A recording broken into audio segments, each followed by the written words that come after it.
नमस्कार, मी डॉक्टर शर्मिला जष्टांगैरदा केंद्र या आपल्या यूट्यूब चॅनलवर आपल्या सर्वांचं स्वागत करते.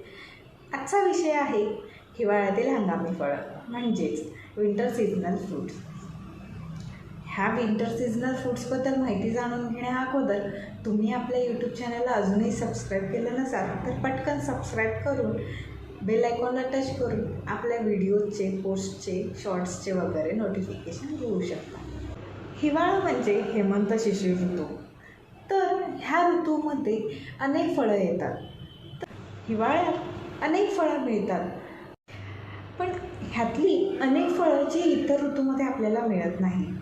त्यामुळे या सीझनल फ्रूट्समध्ये मिळणाऱ्या मायक्रोन्यूट्रिएंट्स, फायबर्स असणाऱ्या या फळांचा समावेश आपण आपल्या नाश्त्यामध्ये करायला हवा. पेरू, बोरे, सीताफळ, सफरचंद असे अनेक फळे आपण सकाळी नाश्त्यामध्ये खाऊ शकतो.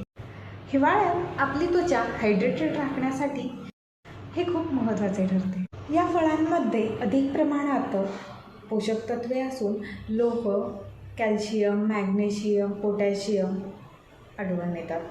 तसेच आपले मेटाबॉलिझम वाढविण्यासाठी व रक्तातील शुगर नियंत्रणात आणण्यासाठी या फळांचा वापर होतो. शिवाय अँटीबॅक्टेरियल घटक या फळांमध्ये आढळून येतात, त्यामुळे त्वचा निरोगी राहते.